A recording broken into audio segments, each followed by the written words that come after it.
What are the commonalities among leaders who sustain excellence over an extended period of time?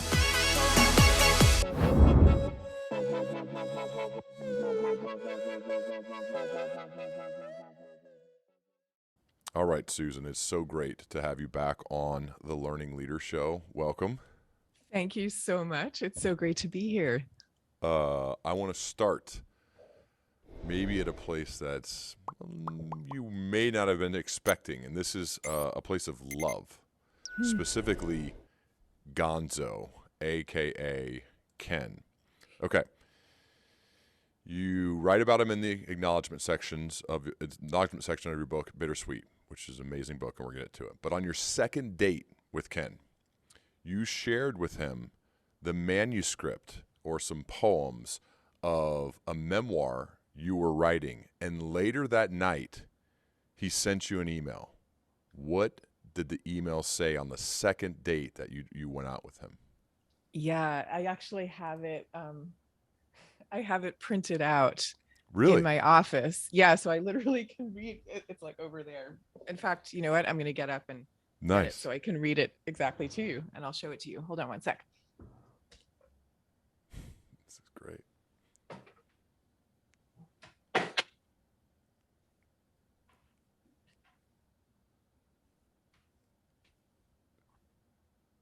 Wow, so you printed out and framed the email.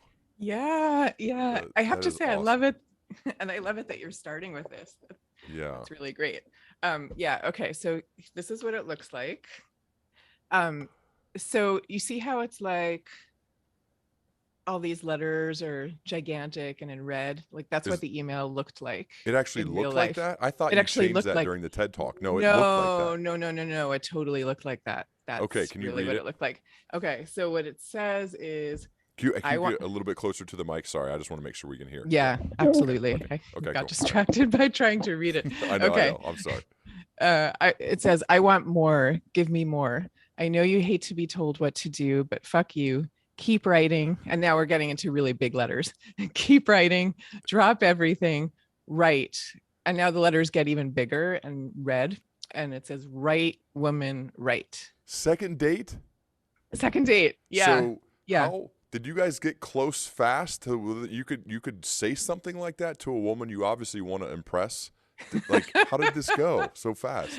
Yeah, we had a connection right away. I mean, yeah, we met each other at this party that was being thrown for him. He was going off to Iraq. The Times was sending him there to report a story. And there was a going away party that was made for him. And I happened to just be at the party with friends. And he asked me then, could we get together when I got back? And he says he said to a friend of his at that time that he knew he was going to marry me, like that moment. And all we had done was like exchanged a couple of sentences. And then he came back like 6 weeks later. And yeah, from our first date, we just had an incredible click. So this email was after the second date. What did that email, how did it make you feel to have that type of encouragement? And I would say beyond encouragement, it was a push to say, basically, you've got it, right? This makes me think of Henry Ford and Edison when he said, hey, that's it. You've got it. Keep going, right? That's what it feels like to me. Is that what it did for you? Yeah, it was like that. And especially because at that time, he was on the verge of publishing a book himself about his experiences. He had been a UN peacekeeper, and he was on the verge of publishing this best-selling book. And, you know, from my point of view back then, like I had left my career as a lawyer. I was like dreaming of being a writer, but I never thought in a million years that was really going to happen. So, you know, the encouragement was coming from someone I was falling in love with, who had the kind of career that I was dreaming of. You know, it was like everything together. And yeah, it was just an incredible thing. There's a reason that it's printed up in my office all these years later. I love it. And it's just cool to see the belief and the power. When I think about, this is still Gonzo, Ken, being a leader in a way, and I think leaders can draw a lot from this. Believing in somebody else sometimes before they believe in themselves fully is so powerful. And that is the power that leaders have. And I love the thought of using that power for good. And this is one of those examples. It happens to be in a romantic relationship where you then would go on to get married and to have a family. But there's still a leadership learning here, is understanding that the weight of your words may be even more than you realize. So when you see something in somebody, tell them. Tell them. Let them know. Write it in big red letters. Make sure they know it. You could be changing the trajectory of their life. And how cool is that? Yeah. And you know what's so amazing? I mean, I've shared, well, I shared that email in my book, Bittersweet. And so now since then, I can't tell you how many readers have written to me saying, I'm so grateful that Ken sent you that email. Mm-hmm. You know what I mean? So it's like all these years later, it has that reverberation effect. And then lots of people are also saying, I wish I had a Ken, or like, where can I find one? Mm-hmm. Because people really need that kind of encouragement. We do. We all do. Okay. You dedicated Bittersweet, your new book, to your all-time favorite musician, Leonard Cohen. Mm-hmm. How do you feel when you listen to his music? So I have felt a kind of mystery all my life listening to his music. Like, I knew that I loved it. I knew that he was expressing something for me that needed to be expressed, but I could not figure out for the life of me what it was. And I was trying to figure that out. That's part of why I wrote this book in the first place, because I mean, so Leonard Cohen's music, it's like famously kind of gloomy. And you might think, well, why does anyone want to listen to sad music? Like, it kind of raises that question. But I would listen, and what I would feel was not gloom at all. I would feel like a kind of love, and a sense of him expressing some deep truth that doesn't get expressed in everyday life. Um, a sense of like a turning of pain into beauty. And most of all, a kind of sense of transcendence, a sense of being connected with something from a higher plane than what we get in everyday life. That's the real thing. I mentioned to you before we started recording that when I saw the title of your, I am in the introverted scale when I take those tests of introversion to extroversion, like your first book, Quiet, which just blew up the world when it comes to introversion. I saw Bittersweet, and then I saw the subtitle was How Sorrow and Longing Make Us Whole. Here's what it looks like. And I was like, I don't know if that's for me. I'm not sure. I mean, I love Susan. Obviously, I'll take every opportunity I can to talk to her, but I'm not sure. And then I started reading it. And first of all, I mean, just the writer's envy out of this world, because your prose is so beautiful, and it's just constructed as good as it gets. But the reason I didn't think it was for me is because I thought, I don't know, like, I've been kind of lucky. I feel like there are a lot of good things that have happened. But then when you actually step back and you start reading the stories, and I realize, like, we all have our stuff. We all have our things. We all have our moments. And I actually started thinking about the times when I did feel sad, upset, like along the spectrum of, like, why don't I feel good? I should. A lot of things are going well. As well as then maybe using some of that or taking from that to have that inspire my work and be more creative and do things that are useful for other people. And that's when I just became a massive fan of this book. It probably took me 5 or 10 minutes to get into it. And then before that, it's one of those books where I was on the elliptical reading it, and I just didn't stop. So it actually helped me physically. Oh, because awesome. I couldn't stop. I just wanted to keep reading, and that's just a tribute to your book. So I'm curious, this is high level, and we're going to zoom in. Sorrow and longing.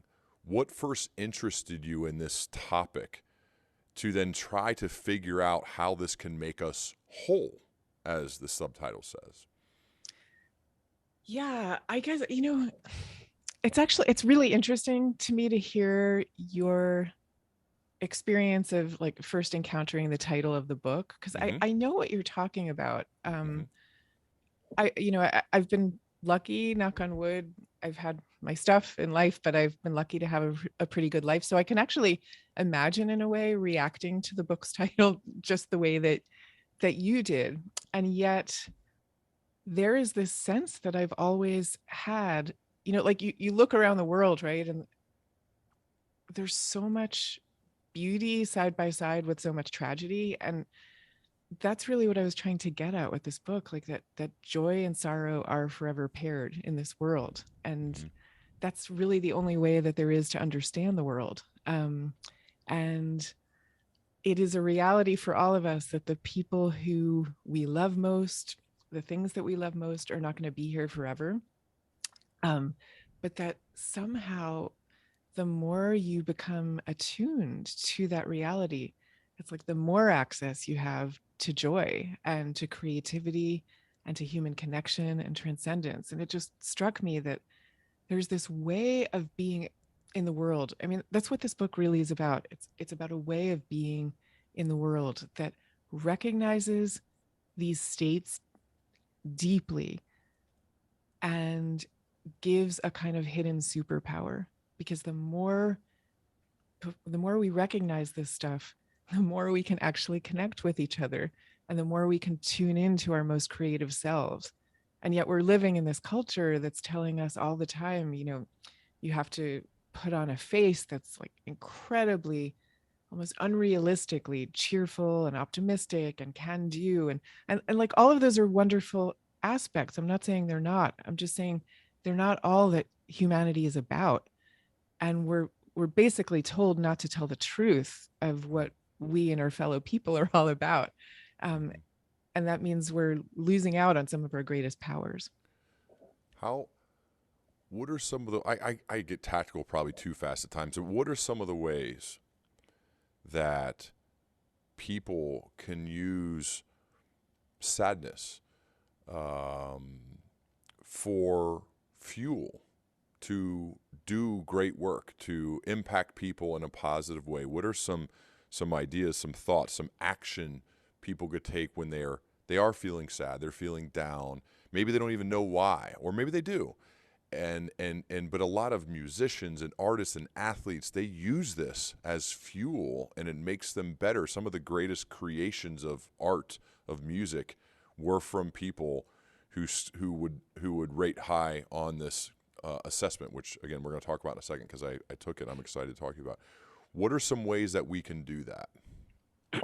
Yeah. So, I mean, there's like study after study, right, showing all the ways in which creative people are often they've often had painful experiences that they're turning into something else. And that's really what I say to people. Like fundamentally, the mindset to understand is whatever pain you can't get rid of, make that your creative offering.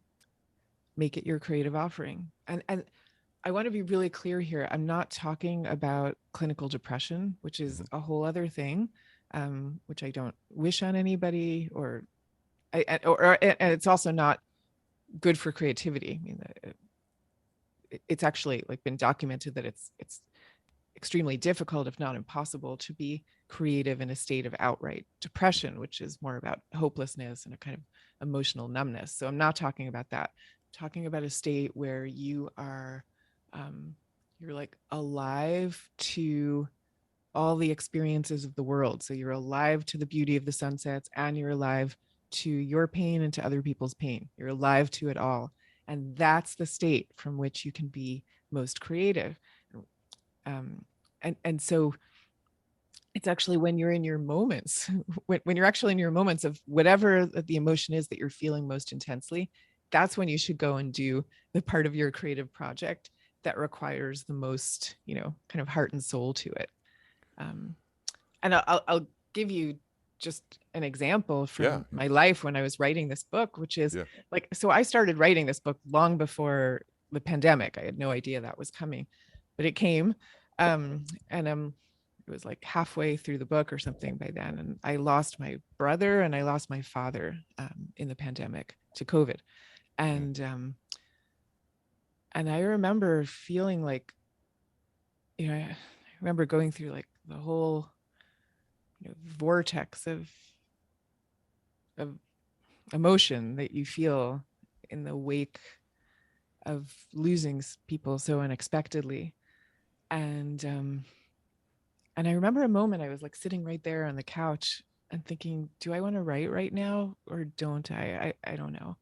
And I just like sat down and made myself write. And I remember the feeling of like, oh my gosh, what's coming out right now, I don't think this could come out at any other time. And I actually posted something on Facebook that day, and a friend said to me, this is the most beautiful writing you've ever written. And yeah, and I think it came from a kind of like emotional cauldron state.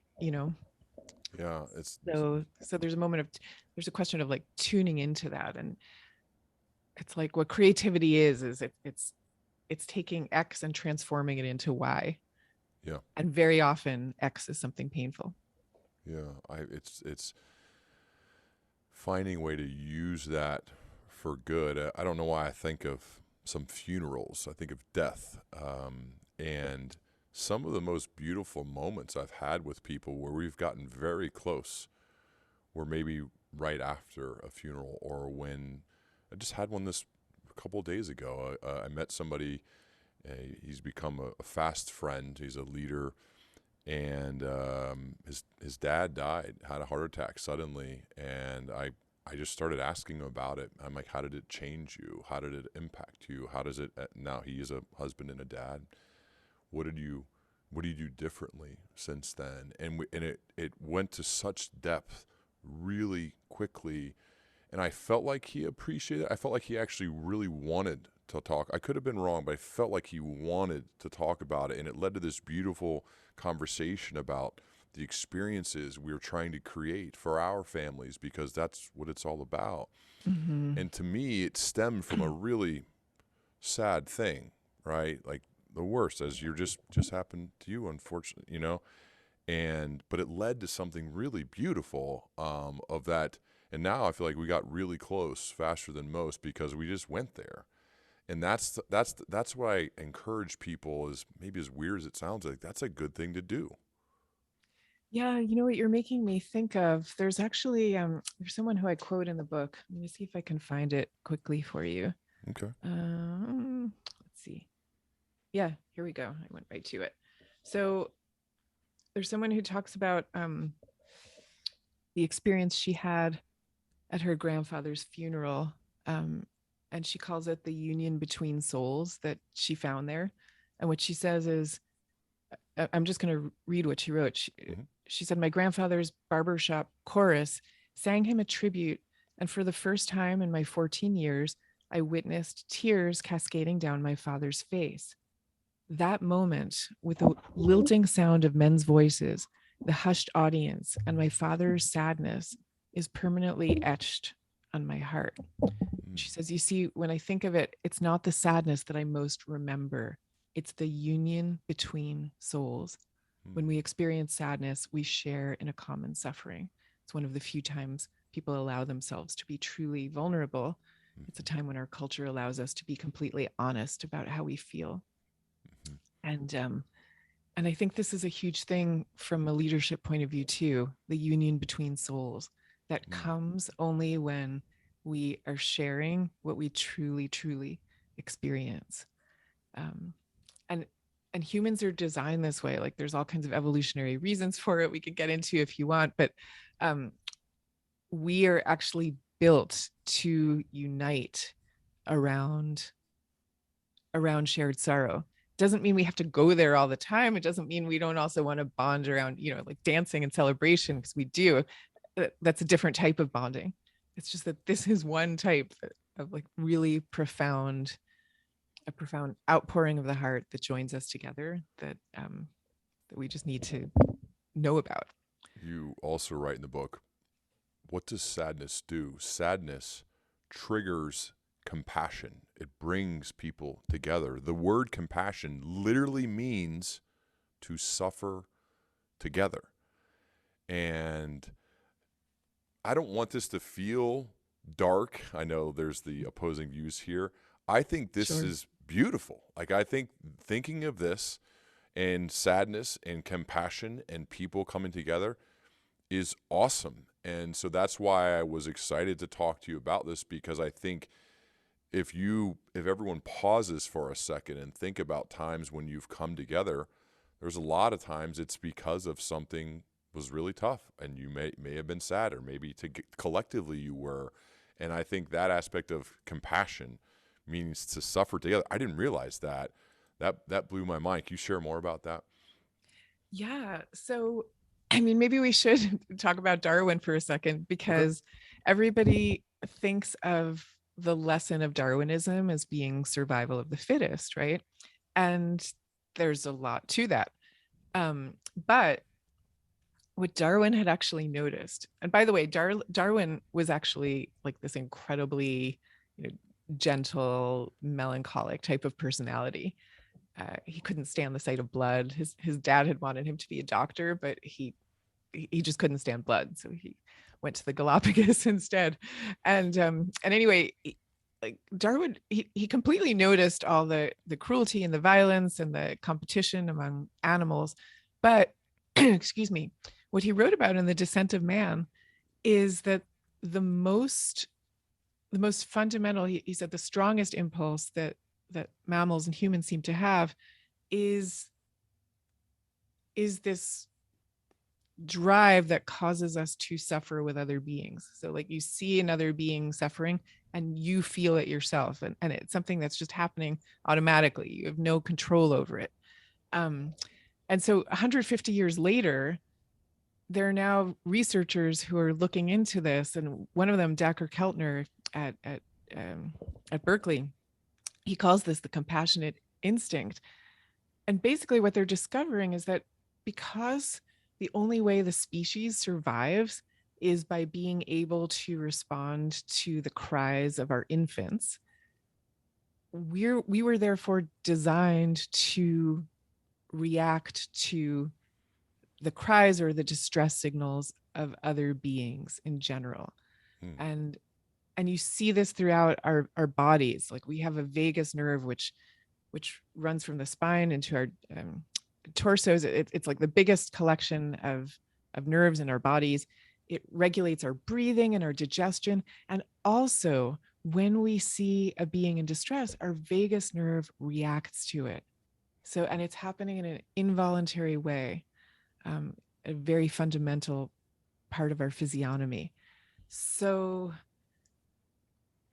this is telling us that this compassionate instinct, it's not like it's not something that's coming to us from like a Sunday school teaching. This is just part of who we are. Mm-hmm. Joseph Campbell said we should strive to participate joyfully in the sorrows of the world. What does that mean to you? Yeah, God, I've been thinking about that phrase, that idea for decades. I could not understand what the heck it could possibly mean, because I thought, how could you look at the sorrowful aspect of life and be joyful about it? But I think what it's saying is that it's all of a piece. Mm-hmm. That it's all of a piece, that the joys and the sorrows, they go together. And we have to kind of take them all in, and we have to embrace them all. And they're all part of us. And that's where we get like the truest sense of joy and beauty and connection, is by embracing it all. I think of two, again, I shift to being a leader. A couple things. One, when somebody is going through something really tough, perhaps a death or something along the lines that really has them sad, they will remember for a long time who showed up for them in those moments. Yeah. I was listening to Michael Lewis, another amazing writer, tell the story on a podcast about he tragically had a child die in a car accident. and one of his friends showed up. He brought food. He said, I don't know if you're ready to hang out with me right now, but I will be sitting in my car, and I'm just going to stay there. And I'm just there. I'm here. And Michael said, like, it was the kindest thing that someone's ever done. And the way he told the story was just beautiful. And it just, like, people remember. They remember how you show up when they're at a moment like that. And I think that, again, not to, like, make this a mechanical leadership thing, but leadership is not a title. Leadership is not a position at a company. Leadership is a choice. And so we get to choose how to show up and who to show up for, and people remember that, and it's really important. I think as I mature a little bit and this stuff happens more, that is something that's top of mind that I feel I also got from Bittersweet, of a takeaway to just to be mindful and to think of that. Yeah. And what I would say goes along with that as well is understanding that when people are grieving the loss of a loved one, often they actually really do want to keep on talking about that person. And I think that what we instinctively do is shy away from talking about the lost person because we're afraid of reminding them of something that's upsetting. But of course, they don't need any reminding. They know it already. And what they really want is for the person still to be part of their lives in an ongoing way, even if it's in the form of a memory. And one of the best formulations that I've heard for this, it comes from the work of Nora McInerney, who has a great podcast called Terrible, Thanks for Asking. And she had this experience where she lost her husband, her first husband, a very beloved husband, and then she went later on. She became remarried and blended family and everything. But she distinguishes between the idea of moving on and moving forward. And moving on is the message that we so often get from our culture. It's like we say things like "let it go," and it that ends up being a polite way of saying "get over it." And there's a feeling that you're getting that you're supposed to get over it, but she distinguishes moving on from moving forward, which is where you do carry on with your life. You do get remarried.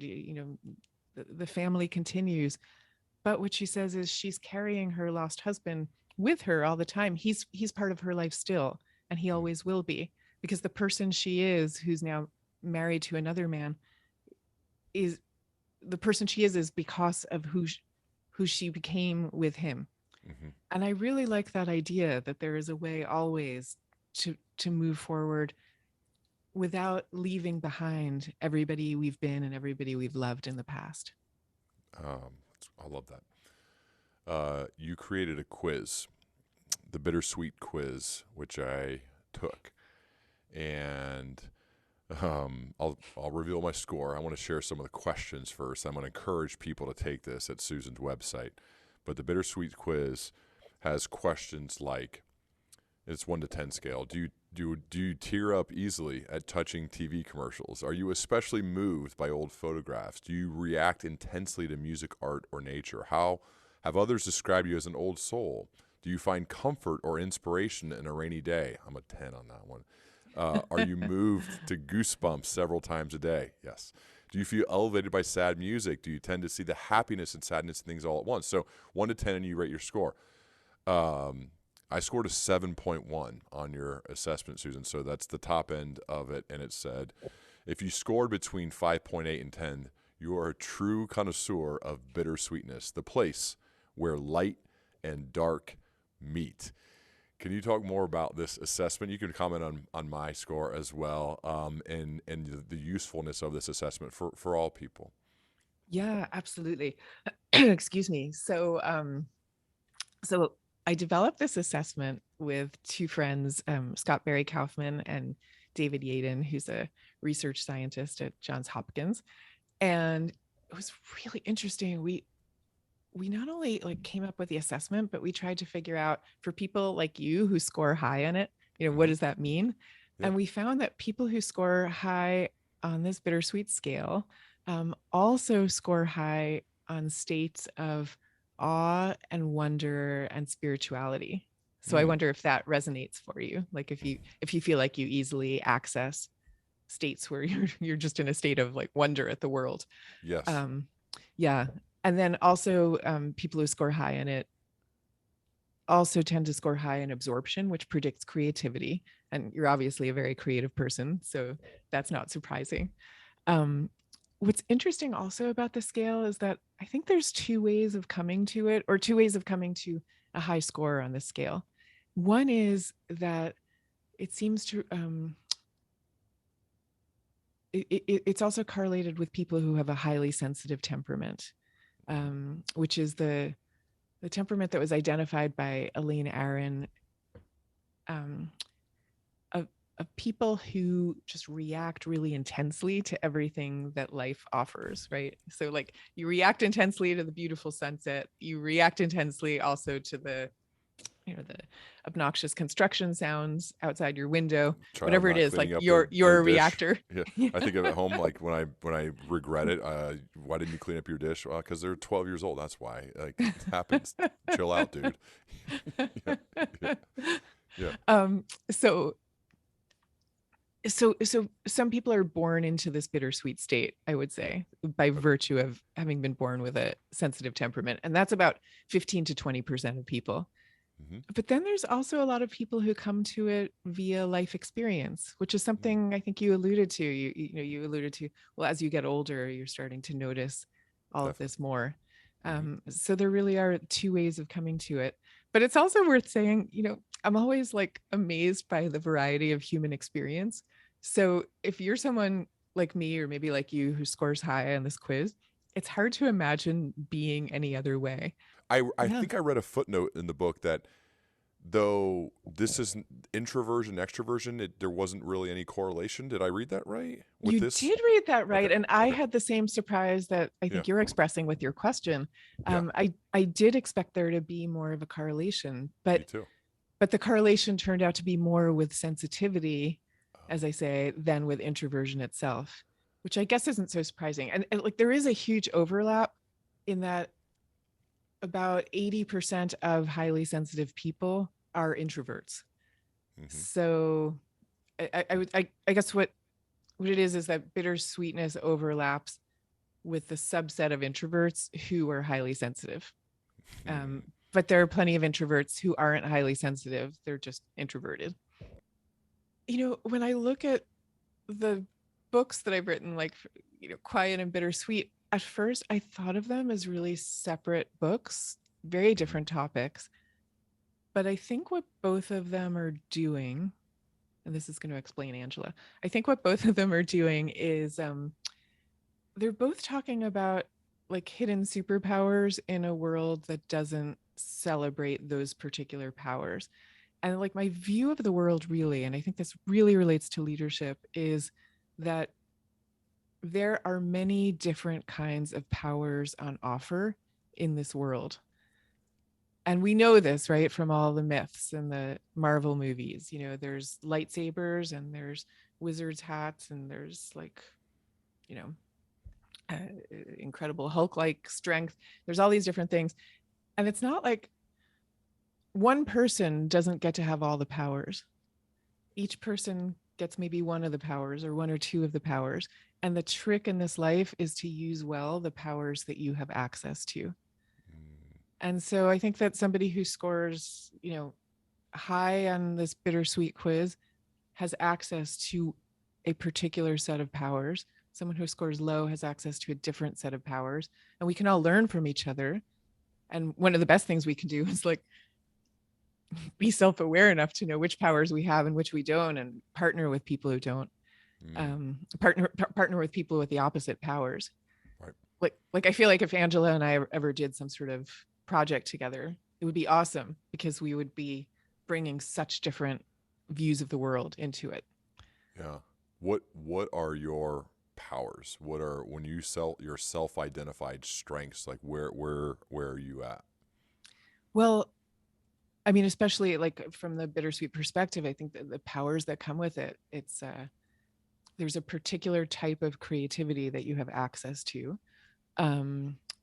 There is a particular type of human connection that you have access to, and it's something I've known all my life.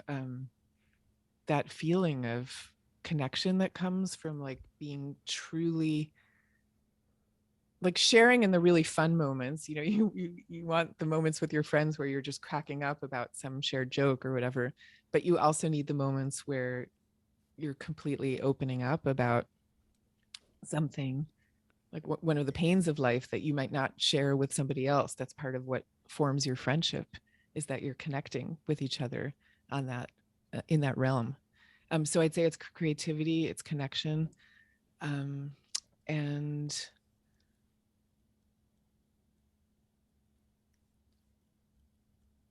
yeah, and I guess there are moments of a kind of transcendence that I personally get access to through experiences like listening to sad music. It's like a very reliable, like moment of, going into a realm that's beyond the self and feeling connected to the all. And I think everybody has different gateways of getting to that place. And this is one particular gateway. The word vulnerability is talked about a lot now. In fact, maybe it's gone too far where people share too much. Yeah. I don't know exactly. What do you think about using vulnerability? Because now it's like, are people using it as a tool to try to like go faster? I wonder. Before 5-10 years ago, leaders wouldn't do that. They wouldn't cry. They wouldn't do that. Now it's like, it seems very common. What do you think about vulnerability and how that plays a role, especially when it comes to leadership? Yeah, it's very related to all of this. I think it's generally a good thing, except to the extent, and I felt maybe this was embedded in your question, to the extent that it feels not authentic and just Right. like leaders have learned nowadays, I must, like kind of mechanically show something about myself that's vulnerable. And people can sense that. My feeling in general is that we're so deeply designed to be reading each other's social cues that whatever we truly feel and believe is going to come out one way or another, no matter how slick we are at our body language and our choice of language. So if a leader is being truly authentically vulnerable, you're going to know it. And if they're, kind of using it, you're going to know that. So maybe vulnerability isn't even really the end goal. The end goal is Honesty? True expression and true connection. Yeah. What I keep coming back to, there's that phrase from E.M. Forster, the 19th century writer, only connect. And you can like boil down his entire body of work into those two words, only connect. And that's what this is all really about, only connect. So it's not like vulnerability is the end goal. The end goal is the connection. When you meet somebody for the first time, like how, it depends obviously, but how quickly will you go deep with your questions? I'm curious because I am one to usually go speed through the small talk and go straight, especially if it seems like a curious, thoughtful person. Yeah. If not, then you kind of move on or whatever. But how are you when you meet somebody for the first time? Oh my gosh, I'm totally like you. And I'm going to ask you the question of like, one of the greatest things that has happened to my social life is writing that book about introversion, because now everywhere I go, people feel like they know that I'm somebody who's comfortable going to those places, and they feel like I'm a safe person to talk to about whatever is truly on their minds. So like we just cut through all the small talk right away. It's like the minute I meet someone, they're telling me about all the real things. And I just love it. So my whole experience of going to conferences and things has been completely uplifted by this. Nice. No more small talk. Yeah, I love that. Wow. Good tip. Just write a book that sells 1 billion copies about introversion, and your life will be better. No, I love it. Okay. No, Go but I think we should extrapolate what the Yeah. tip is in general. Like maybe the question is how do you get to that deep place right away? How do you Yeah. do it? I think it stems from genuine curiosity. And Mm-hmm. people can sense, I think you can tell a lot about a person by the questions they ask and how genuine they are, genuinely curious they are about. So I am fascinated by people Yeah. and by specifically the stories of people and their life experiences, because they're different than mine. And I think the best questions are follow-up questions. So I may get it started, but there was a number of questions, just it's on the top of my mind because I spoke with my wife about it on our walk this morning about my new friend's dad who died. And the number of questions that it led to after I think he wanted to talk about him. And he wanted, and I said, well, what did you learn? What do you do differently? How does it impact you as a dad? How does it impact you with your wife? I mean, all these questions, and I learned a lot, and because I was genuinely curious Yeah. about. I feel grateful. My parents are here. I'm very close to them. That thought scares me. But I also just want to learn from people who have gone through it, and especially a guy that I find to be curious and thoughtful and interesting, and a person like that. So I just go, I just ask, and I think they can sense it comes from a place that no, he just wants to. He's just really curious about it, and people can, like you said, they can sense when it's authentic versus when maybe someone feels like they're just supposed to do that because they're the leader. Right. And to me, that's how you connect pretty fast. And then I certainly share too about whatever they're curious about. So I think to me, it's just being willing to go deep, being a really good listener, asking thoughtful follow-up questions, and before you know it, it's been 25 minutes and we're in a different place, a really cool place. That's how I do it. How about you?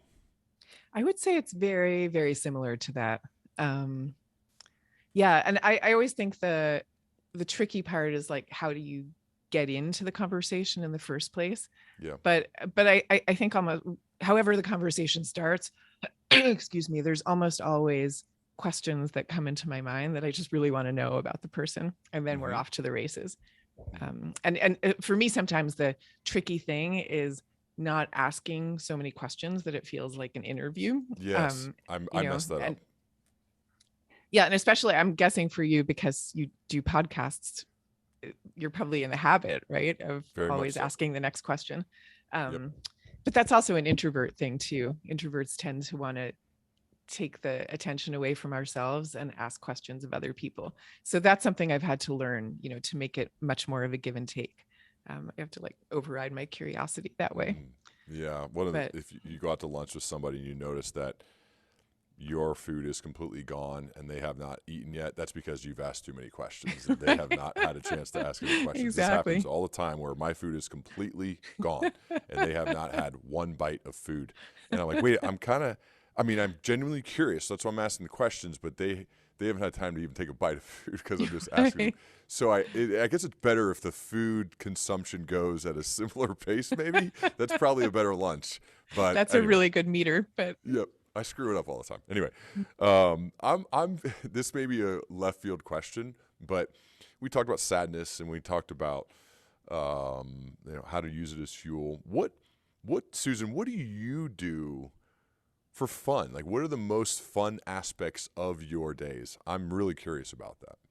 oh gosh, I mean, so I like love hanging out with my family, like my husband and 2 kids. I don't even care what we're doing. I just really love it. And in fact, my my son was just saying to me the other day, he was like, I used to I used to be traveling all the time, like speaking about quiet, and I would like give a speech, like fly somewhere, give a talk, and then like go right back to the airport because I didn't want to be gone too long. And he was like, we would have been okay if you had like given yourself a little bit more time. And he was saying when we were little, we would have been okay. I was like, well, yeah, I truly feel like I don't want to miss a minute of it. Mm-hmm. So that's sort of my biggest thing. But yeah, I love playing tennis. I love doing Yeah. yoga. I love Yeah. like taking my dog for a walk. Um, You, what my I, what I really, can I just say yeah, one thing? Like what I please. really, really love, I love, I love sitting down with my laptop and a latte and writing. So I love it so much that even when we go on family vacation, I have to do that for 2 or 3 hours a day because I realize if I don't, I actually feel cheated of my favorite time of the day. And then it's like I'm resenting the vacation. What are you writing? Journaling, a next book, an article, all of the above? What do you when you do that, what are you writing? I'm always working on some type of project. And, you know, my books take me a really long time. So So you're already I'm working on usually, the next one, I assume? I'm actually not because right now I'm just so focused on like talking about bittersweet and all Yeah. of that. Okay. But but pretty soon I'm going to switch into my next project, which I don't know. I have a couple of book ideas in mind, and I'm also getting a podcast together. So it's kind of like whatever my creative project is, I want to be, I want to be like sitting down with my laptop and getting into that state of flow Yeah. where time is just going by and I'm not even aware of it. It's just the best feeling in the world. Are you consulting with companies? I know at times I was reading about doing your kind of one day workshops on quiet. Are you consulting or are you just like kind of get in there for a day? Do you advise? What do you do business wise? I do a lot of giving talks Just to fun. companies, Hmm. organizations, and schools.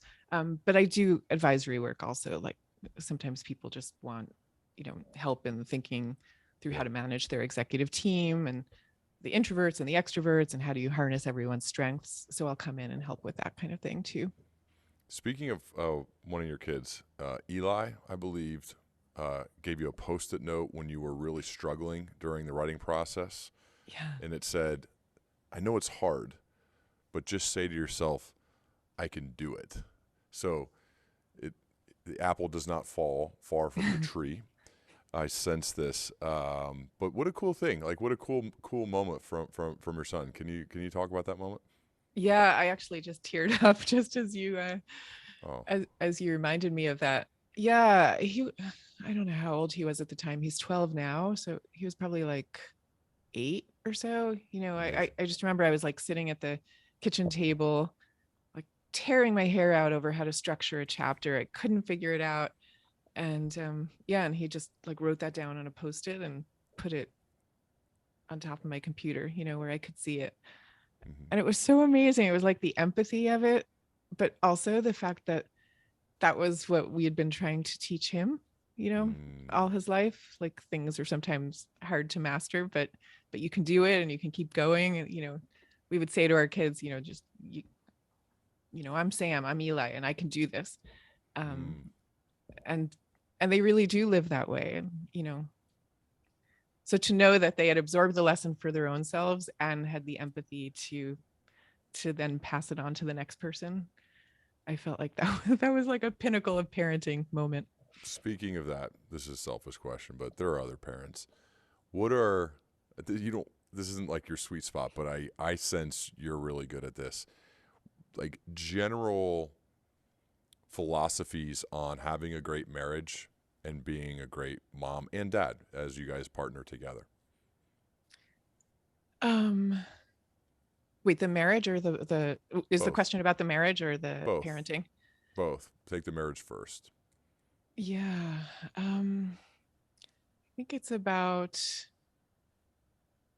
really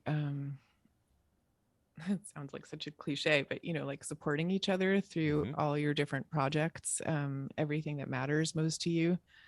Um, Trying to figure out, well, I don't know. When my husband and I first met, I remember we had there's a we had a neighbor, and she commented on how we took so much mutual delight in each other. And that Mm. phrase has never left me, the phrase of mutual delight. Because we like really loved, we're very, very different, we very different personalities. And I think because of that, we take a lot of delight in each other's company. And so preserving that, especially as, you know, life sometimes gets like overwhelming, especially once Sure. you have kids and you have work and you have everything. So figuring out ways to still have the mutual delight. And I don't mean through things like, now we will go on date night. I don't mean Yeah. that at all. I mean more like the little interstitial moments where you just enjoy the other person's sense of humor, or the other person's take on a situation that could have only come from that singular person. I think those are the amazing moments. Mutual delight is a great phrase. I'm going to use that. I love it. And then how about when it goes to parenting, philosophy, and mindset? Obviously, it sounds like these kids are amazing. Oh, we all have flaws, but I'd love to hear your take on that. Yeah, no, they are really amazing. Um, I don't know. I guess I feel like, you know, love and respect and all the rest is commentary. Like kind of nothing else matters. They know, like kids know, humans know when you love them, but it's also respect. They know when you respect them, and Yeah. and respect is like you're setting limits, you're setting quote discipline or whatever. So they have the limits, but you're not doing it in a way of like, I'm here and you're there, and therefore you'll follow this rule. It's more like, here's the rule and here's why. This is why this is a good way to become a good human, or this is going to serve you well if you do it this way, and that's why we're going to insist that you do. But you're saying it from a position of total respect. Like, I happen to have lived longer than they have, so I know some things that they don't know. So I'm just going to explain those things, and that's why we have these rules. It's like that. And I sense they must. I think kids learn so much through observing their parents' behavior. And they don't always want to listen to what you say, but they're always watching. And They're they always always watching. notice, how do you treat your partner and how do you treat others. And that's why they may walk up to you with this post-it note that says, I know it's hard, Mom, but just say to yourself, I can do it. I think that's where that comes from, because they probably see it. And then that's what they think is normal. I remember growing up in a house like that. It just became the normal thing to be kind and giving to others, because that's just all I knew from watching my parents. And I think that's what inspires me to try so hard to do that, and then to get back up when you mess up, because that that's the most powerful position, and man, we got to use that power for good. Yeah, exactly. And I don't want to say we're perfect, because we're far from perfect. I actually think part of it is also admitting when you're not perfect. Yeah. Like I remember one time, I don't really have a temper. That's not one of my things that I have to work on. But like everybody, sometimes I lose my temper, and I remember one time like yelling at my kids about something, and then feeling really badly a minute later that I had expressed myself that way. And I remember I went down to the basement where they were playing, and I was like, the thing you did, you shouldn't have done that. It wasn't cool, but I shouldn't have reacted the way that I did. So I just want you to know I'm sorry for that. And they were like, oh, it's okay, Mom, we get it. But what was so cool is that I noticed them doing the same thing later, that they would apologize when they needed to for something or other. So those moments of parenting are the best. By far. Like, wait, am I actually not screwing this up completely? Maybe not. No. That's good. I'm curious, Susan, when somebody is, let's say, a recent college graduate, and they don't necessarily know what they want to do for a living. That's okay. It's normal. But they do know they want to make a positive contribution to the world. They want to do good. Yeah. Whatever that may be. What are some general pieces of life/career advice you'd have for that person?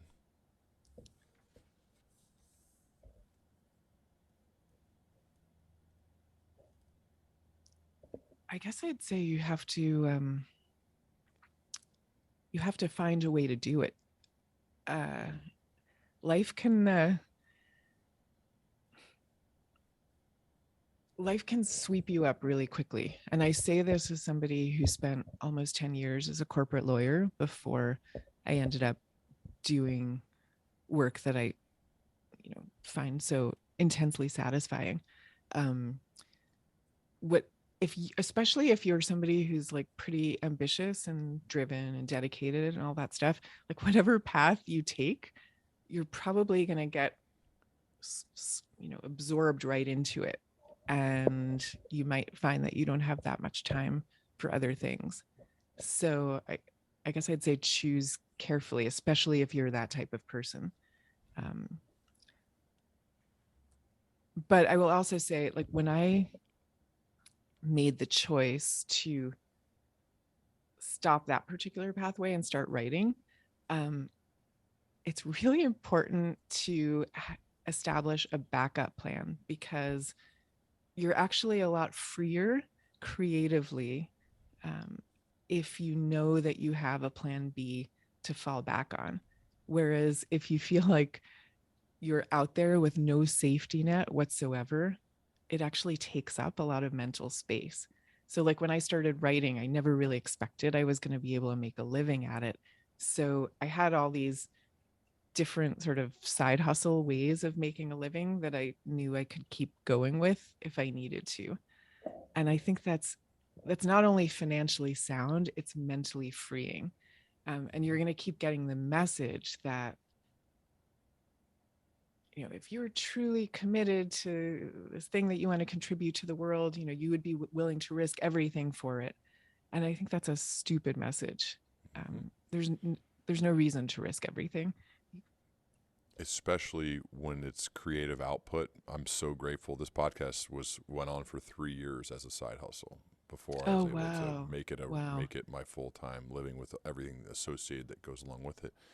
But that was so freeing because I lost money for the first 2 years because there's cost associated before I earned enough exposure to sell ads and to get other things that go along with it.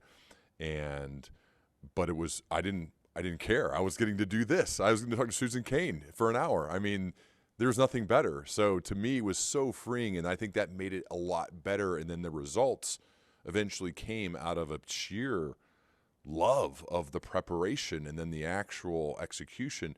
Same way with you, I would imagine. Like, you felt free. You feel like there's no pressure in a way. Like, I'm just going to go hard at it for sure. But I love the thought of side hustles and backup plans. That doesn't mean you're not committed.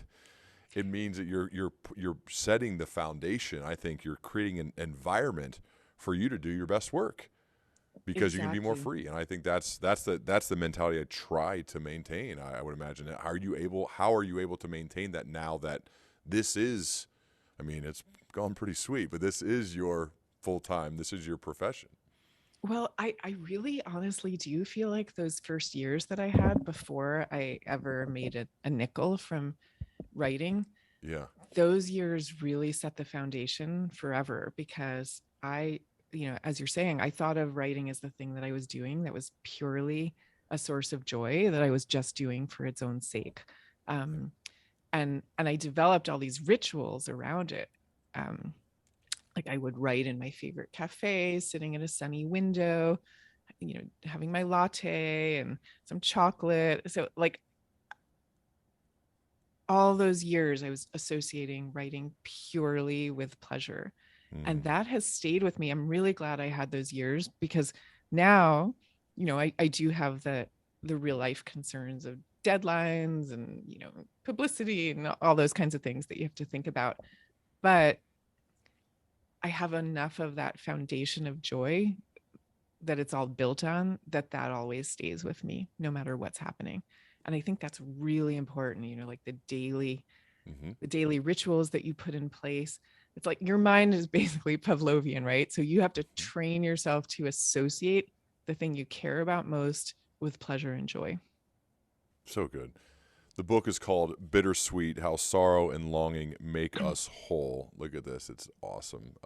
Amazing Thank you. cover. I saw you acknowledge that person or that team in the acknowledgments, but I love the look of the book too, and the inside's even better. I highly, highly encourage people to buy and read Bittersweet: How Sorrow and Longing Make Us Whole. Susan, thanks so much for coming back on, and I certainly love to continue our dialogue as we both progress.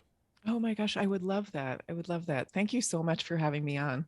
Thanks. And yeah, after after we come off officially, I can't remember if we have each other's email addresses, but I want to Yeah, make sure that we know how to stay in touch. for sure. Oh, for sure.